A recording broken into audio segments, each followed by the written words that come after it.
माझी 13 वर्षाची मुलगी आहे, त्यामुळे माझ्यासाठी हा रोल आणि हे जे मी करत होते scenes, it was very close to me. कारण आय थिंक असे खूप खूप गोष्टी घडतात आजकाल आणि कुठेतरी प्रत्येक आईला वाटतं की आज मी जर उभी राहिले आणि मला हे करता आलं तर मी हे करीन. हे असं इतकं रिअल झोनमध्ये शूट पण आम्ही खूप रिअलिस्टिक केलं आहे, सीन्स खूप रिअल आहेत. त्यामुळे कुठे ना कुठेतरी ना ते खूप घरी जाऊन मी तिला जाऊन पकडायचे, असे जवळ घ्यायचे आणि मला असं खूप वाटायचं की कुठल्याही आईला कधीही हा त्रास कधी होऊ नये. पण ॲज यू सेड इतके प्रॉब्लेम्स आहेत, पण प्रॉब्लेममध्ये जेव्हा तुम्ही लोकांना सोल्युशन दाखवता ना की प्रॉब्लेम्स तर आहेत पण सोल्युशन पण आहे त्या प्रॉब्लेम्समध्येच. सो कुठेतरी I think that is something which connects with people. Hi hello नमस्कार, मी जयती. ABP माझामध्ये तुमचं स्वागत आहे. आजचे गेस्ट बघा किती खास आहेत, कारण की चिन्मय मांडलेकर आपल्यासोबत आहेत, तन्वी मुंडले, त्याच्यानंतर सई देवधर आपल्यासोबत आहे.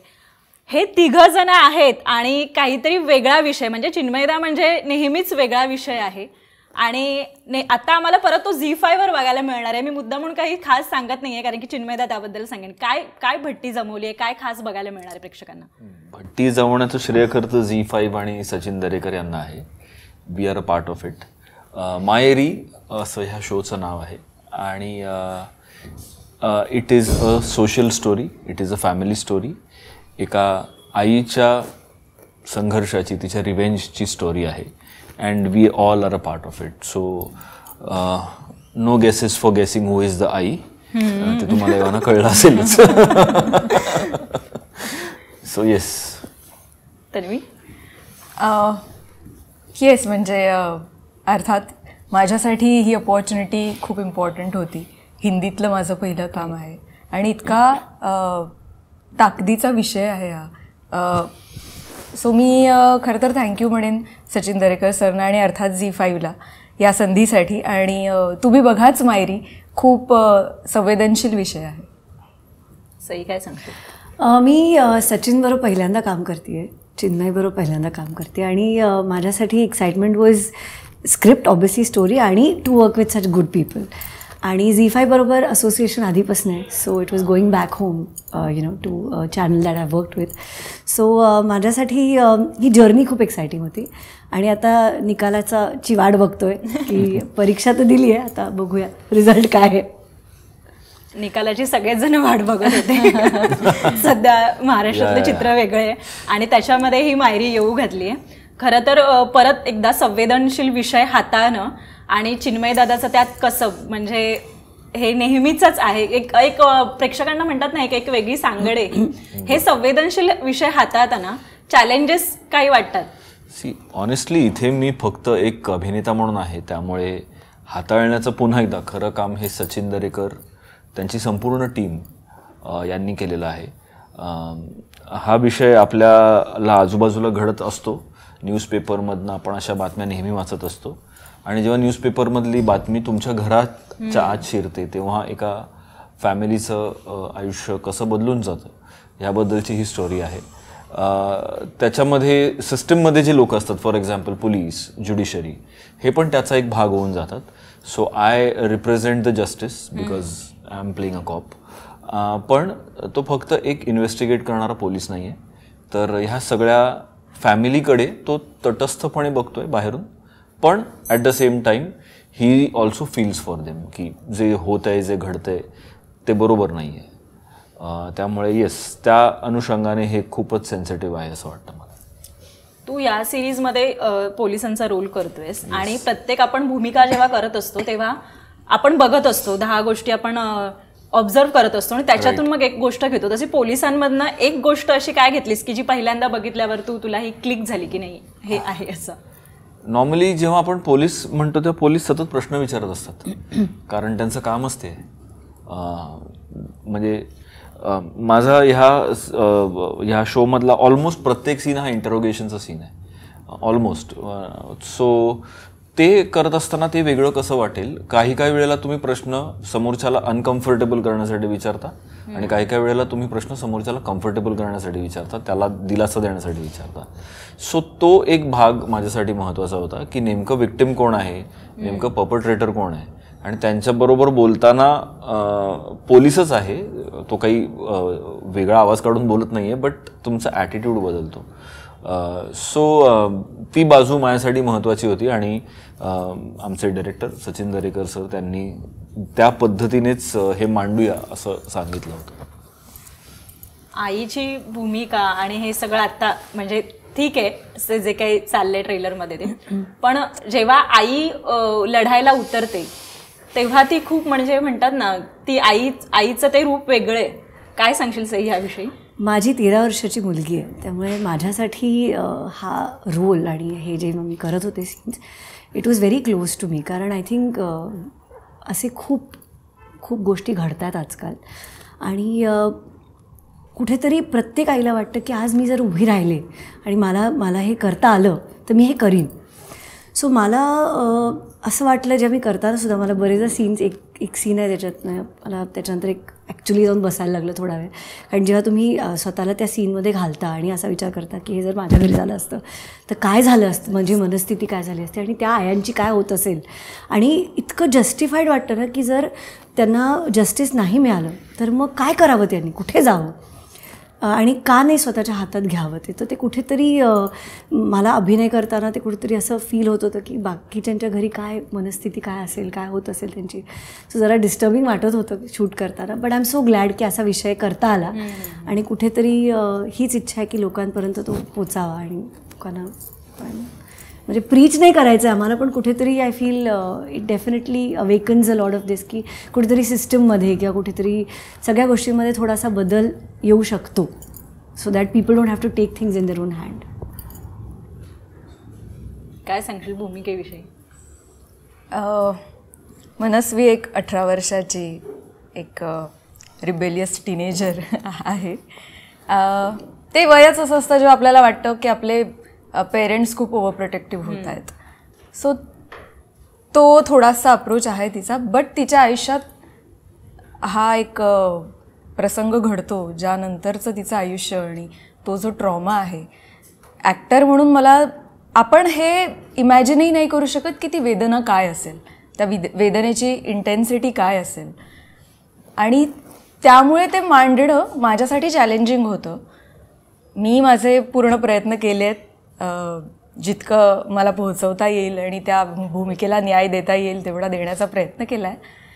आणि खरं तर मला एक वाटतं की आपण म्हणतो की आपण ॲक्टर्स म्हणजे समाजाचा आरसा असतो, हीच ती संधी आहे की फक्त एंटरटेन नाही करत आहोत, यावेळेला मला समाजात घडणारा एक मुद्दा पोटतिडकीने मांडता येतोय.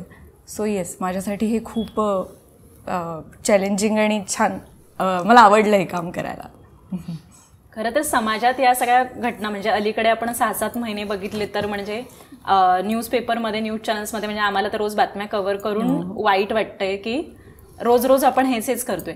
पण अलीकडे ह्या समाजाला ना सवयीचा भाग झालाय कुठेतरी, आणि ते वाईट आहे की या गोष्टींची तुम्हाला सवय होते की ज्या गोष्टींवरती तुम्हाला धक्का लागला पाहिजे, आणि आपण टीव्हीवरती बघितल्यावरती हेच रिॲक्ट करतोय की अरे हे काय रोजचंच आहे.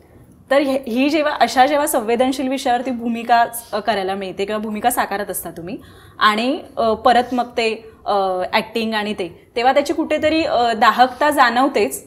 पण त्याविषयी मग वेगळं असं कलाकार म्हणून नाही पण माणूस म्हणून मग काय वाटतं?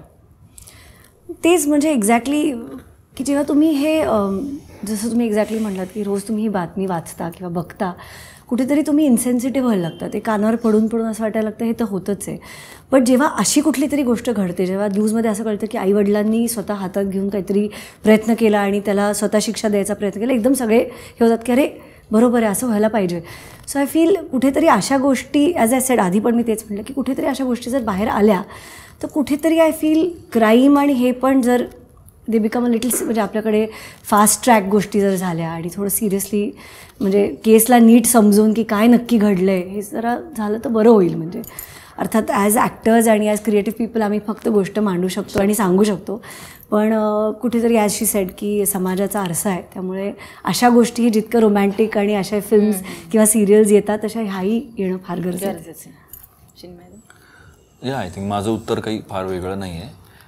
ॲक्टर्स म्हणून आणि कलाकार म्हणून तुमच्याकडे एक असा रोल येतो जो अशा विषयाचा भाग आहे. आणि तेव्हा तुम्ही हेच म्हणता की हे होणं खूप गरजेचं आहे, ही गोष्ट सांगितली जाणं खूप गरजेची आहे. कारण एखादा गुन्हा हा 100 वेळा घडला म्हणून तो 101व्या वेळेला घडताना तो त्याची दाहकता कमी झाली असं होत नाही. सो मला असं वाटतं समाजाला ही जाणीव सतत करून देण्यासाठी एक टोचणी लावावी लागते आणि त्याचं काम आम्ही करतोय. आणि सचिन दरेकर यांना खूप क्रेडिट ऍक्च्युली हे सगळं श्रेय त्यांचं आहे. येस. आणि ZEE5 for supporting something like this आणि going ahead with it. Yes. काय म्हणजे आता परत एक टिपिकल प्रश्न होईल हा, पण खरं हा प्रश्न विचारणं गरजेचं आहे कारण की हा संवेदनशील विषय आहे. परत ते तुम्ही तिघजण आहात आणि शूटिंग आहे. काय एखादा किस्सा घडलाय? कारण की पोलिसांची भूमिका आहे, तुझी एक वेगळी भूमिका आहे. आम्हाला ना, मी एक सांगे, आम्ही चाललो होतो शूट करायला पाचगणीला आणि आम्ही चुकीचा टर्न घेतला आणि चिन्मय सर गाडीतनं अगदी म्हणजे एकदम रुबाबात असे पोलिसांसारखेच उतरले आणि मी बघत होते कारण मला ते अगदी ते जे पोलीस उभे होते तिकडे ऑलमोस्ट ते सल्यूटच मारणार होते की सर आले. आणि चिन्मय सर गेले, त्यांनी अगदी अरे सर बरं झालं सिग्नल तोडला तुमच्या, त्यामुळे भेटलो तुम्हाला. आणि मग ते बोलले आणि दुसरं सांगतेस आपण पाचगणीत रस्ता चुकलो ते सांगतेस. आणि एकदम म्हणलं की सो ते जे अथॉरिटी आणि ते जे आहे ना ते चिन्मय हॅज इट ऑल. म्हणजे ते खूप हसू आलं मला तेव्हा की अरे he went like a police and came back as a police officer. नाही असं काही नाही, प्रेम असतं लोकांचं. बट मला एकच सांगू इच्छितो, माझ्या बाबतीत एक पेक्युलियर गोष्ट ह्या सिरीजच्या बाबतीत अशी आहे, सचिन दरेकरांबरोबर मी अनेक वेळा काम केलं. म्हणजे माझ्या करिअरमधले खूप महत्त्वाचे रोल्स त्यांनी मला दिलेले आहेत. पण ह्यातल्या सगळ्या ॲक्टर्सबरोबर मी पहिल्यांदा काम करत होतो.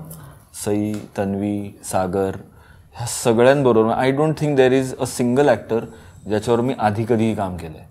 So that was fun part for me, की सगळे नवीन होते आणि सगळ्यांबरोबर खूप मजा आली काम करायला.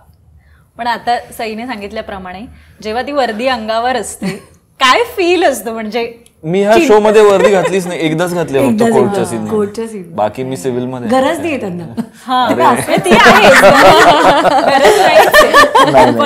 ते पोलीस आणि परत चिन्मयदादाचं रूप. पोलीस हे आपल्या सोसायटीमधलं एक रिस्पेक्टेड व्यक्तिमत्व असतं. म्हणजे वेन एव्हर यू ॲक्च्युअली, म्हणजे हे पुस्तकी वाक्य नाही, but when you see a police you feel safe, at least in the state of Maharashtra. त्यामुळे आपल्याकडनं ह्या भूमिका करताना त्या पोस्टचा किंवा त्या इन्स्टिट्यूशनचा मानभंग होऊ नये ह्याची काळजी नेहमीच घ्यावी लागते. आणि ती मला असं वाटतं ती सगळेच सेटवर घेतात, मेकर्स पण घेतात आणि कलाकार म्हणून आम्ही पण घेतो. सांगितलं की आता लेक आहे आणि परत एका आईची भूमिका आहे, म्हणजे ते रणरागिणीची भूमिका आहे. तर वेगळे कष्ट तर घ्यावे लागलेच नसतील हे, म्हणजे कारण की ते आपसुकच उतरतं. कष्ट उलटे होते की घरी जाऊन अनवाइंड करणं आणि हे बाहेर या भूमिकेतनं बाहेर येणं हे जरा होते कष्ट. कारण खरंच खूप खूप जवळचं वाटतं हे, हे असं इतकं रिअल झोनमध्ये शूट पण आम्ही खूप रिअलिस्टिक केलं आहे, सीन्स खूप रिअल आहेत. त्यामुळे कुठे ना कुठेतरी ना ते खूप घरी जाऊन मी तिला जाऊन पकडायचे, असे जवळ घ्यायचे. आणि मला असं खूप वाटायचं की कुठल्याही आईला कधीही हा त्रास कधी होऊ नये. सीन्स करताना जो मला हिच्यावर मी ज्या सीन्स केले मला प्रचंड असं हे वाटायचं. सो ती मला उलटी हे करायला लागायची की भूमिकेत शिरणं फार सोपं होतं, निघणं जरा अवघड व्हायचं मला त्याच्यातनं. तू टीनएजरचं पात्र आहे तुझं, ही भूमिका साकारली. तू जसं म्हणालीस की त्यावेळेला असं वाटतं की अरे आई वडील म्हणजे जरा जास्तच सांगतात आणि हे सगळं, पण जेव्हा ही सिरीज पुढे जाते तेव्हा हे थोडं चेंज होतं. ते तुम्ही बघा. सगळंच नाही सांगू शकत. 6 डिसेंबरला ZEE5 वर हा जो 18 वर्षाचा 23 वर्षाचा जो एक वर्ग आहे त्यांना तू काय सांगशील की हे कसं म्हणजे बदलतं कसं? कसं ना, यात काही चुकीचं किंवा काही बरोबर असं नाहीये. ते एज असतं आपलं आणि ती त्या वयाची गंमत आहे. फक्त एक होतं, काही मुलं म्हणजे आपण 2 पारडी म्हणतो, काही जण खूपच बिघडतात किंवा काही जण एका लाईनवर राहतात. सो ते खूप नाजूक पिरियड असतो आपल्या वयाचा. तेव्हा आपल्याला वाटत असतं की आई वडील उगीच सूचना करताय, तिकडे जाऊ नको, तिकडे जाऊ नको, हे करू नको. बट ते तसं नसतं. सो मी म्हणेन ऐका आई वडिलांचं. आणि वन सेकंड तुला हा परत प्रश्न आहे, कारण की चिन्मय सर आहेत, हो. सई आहे. काय कसा अनुभव होता शूटिंगचा? कमाल. म्हणजे मला हे शब्दात खरंच नाही सांगता येणार. मी आत्ताही त्यांच्या बाजूला बसले, बट एक दडपण आहे कुठेतरी की बापरे, चिन्मय सर आहेत बाजूला, इकडे सई मॅम आहेत, आणि या दोघांच्या मध्ये बसून मी इंटरव्ह्यू देते. कारण ही फिलिंग काही टिप्स, काही अशा आरडाओरडा तर होणार नाही, म्हणजे ते माहितीच आहे, पण असं काही टिप्स मिळाल्या आहेत, काही सूचना मिळाल्या? मी खूप ग्रेटफुल आहे की मला एवढ्या अमेझिंग कास्ट बरोबर काम करायला मिळालं. अर्थात मी काहीच नाही, मी आत्ता म्हणेन मी या इंडस्ट्रीत आले आणि मी या एवढ्या खरंच दिग्गजांबरोबर काम करते, मी शिकतेय रोज. सो चिन्मयकडून काय शिकलीस? आम्ही आमचा एखादाच सीन असेल, आमचे फार सीन्स नव्हते, हो एखादाच सीन असेल, क्लायमॅक्स, आणि हा एक दोन, त्या सीन मध्ये तू झोपली होतीस. काही नव्हतंच मला तुला झोपायचं होतं फक्त एका सीन. आणि सई?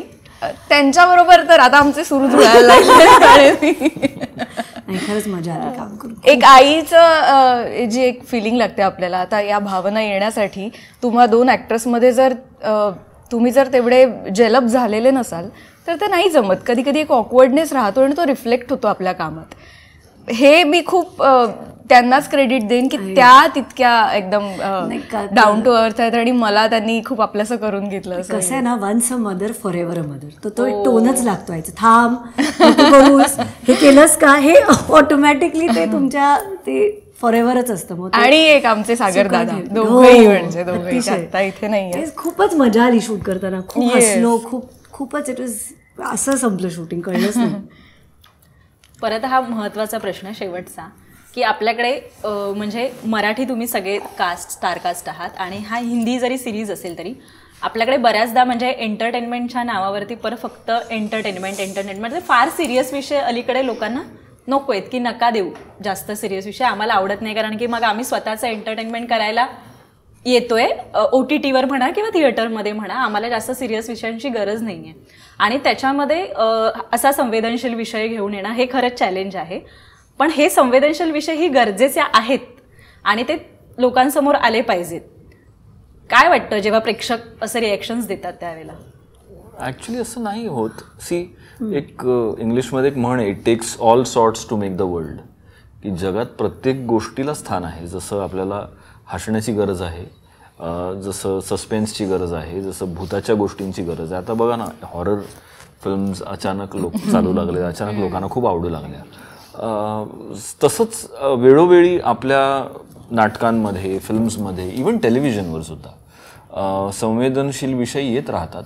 आणि त्याचा जो एक ऑडियन्स आहे किंवा त्याच्याबरोबर रिलेट करणारा जो ऑडियन्स आहे तो त्याच्याकडे आकृष्ट होतो. आणि मग finally it boils down to की तुम्ही किती चांगल्या प्रकारे तो विषय मांडलाय. म्हणजे कदाचित एखादा माणूस असेल, त्याला पहिल्या व्ह्यूइंगला मला अरे यार दुःखी बघायचं नाही, पण त्याला जर कोणी सांगितलं अरे तो शो बघ, तो खरंच मस्त आहे, तर तो कुठल्या तरी कारणाने तो येईल तो शो बघायला. सो मला असं मी अजिबात ऑडियन्सवर टाकणार नाही की नाही त्यांना आता काही नको आहे, कारण मीच गेल्या काही वर्षात असे काही शोज केलेत जे खूप सिरियस होते, किंवा अशा काही फिल्म्स केल्यात ज्या खूप सिरियस होत्या, पण त्यांनाही प्रेक्षकांचा उत्तम रिस्पॉन्स मिळाला आहे. So again it takes all sorts to make the world. सही. आणि कुठेतरी ना शोमध्ये एंडला एक पोएटिक जस्टिस आहे. कुठेतरी लोकांना बघितलं तसं वाटतं की नाही यार, things can change, maybe there is tomorrow is a new day. So कुठेतरी आय फील जेव्हा तुम्ही कुठल्याही विषयात एक एंडला असे कुठेतरी एक रे ऑफ होप देता, I think people really want to see that. कारण ॲज यू सेड इतके प्रॉब्लेम्स आहेत, पण प्रॉब्लेममध्ये जेव्हा तुम्ही लोकांना सोल्युशन दाखवता ना, की प्रॉब्लेम्स तर आहेत पण सोल्युशन पण आहे त्या प्रॉब्लेम्समध्येच. सो कुठेतरी I think that is something which connects with people. So ह्या शोमध्ये पण कुठेतरी एक जस्टिस, पोएटिक जस्टिस, लोकांना वाटतं की अशी गोष्ट घडली आहे पण कुठेतरी हा प्रयत्न झाला आहे की नाही सगळं ठीक होऊ शकतं ॲट एंड. शूटिंगचे लोकेशन्स काय होते? माझ्यासाठी तर SD स्टुडिओ, बऱ्याच जागे. पाचगणीला गेलो होतो आम्ही शूट करायला. तो अनुभव खूप छान होता. पाचगणीला एका उत्तम लोकेशनवर, जिथे नंतर खूप साऱ्या गायी आल्या. म्हणजे गुगल मॅप पण म्हणजे at one point Google map also gave up की नाही लोकेशनच नाही, आणि आम्ही शूट केलं. तिथे आमचा क्लायमॅक्स शूट झाला. ओके. तर शेवटचं आवाहन करा प्रेक्षकांना. 6 डिसेंबरला मायरी हा शो ZEE5वर येतोय. सो तुमच्या मोबाईलमध्येच आमचा शो असणार आहे अवेलेबल. सो फार कष्ट नाही आहेत. सो प्लीज जेव्हा केव्हा तुम्हाला वेळ मिळेल तेव्हा सलग किंवा तुकड्या तुकड्यांमध्ये एपिसोड्समध्ये हा शो नक्की बघा. आय अश्युअर यू तुम्हाला शो नक्की आवडेल. हा विषय बघता मला वाटत नाही हा तुकड्या तुकड्यांमध्ये बघितला जाईल, हा सगळंच बघितला जाईल. अगदी 12ला सुरू झालं की सकाळपर्यंत ते वेब सिरीज तर तसंच आहे की ते बिंज वॉच करू शकता तुम्ही अगदी, आणि तुम्ही कराल, आमची गॅरंटी आहे. तुम्हाला तिघांनाही खूप शुभेच्छा या सिरीजसाठी. Thank you so much. Thank you so much. ABP Majha, उघडा डोळे बघा नीट.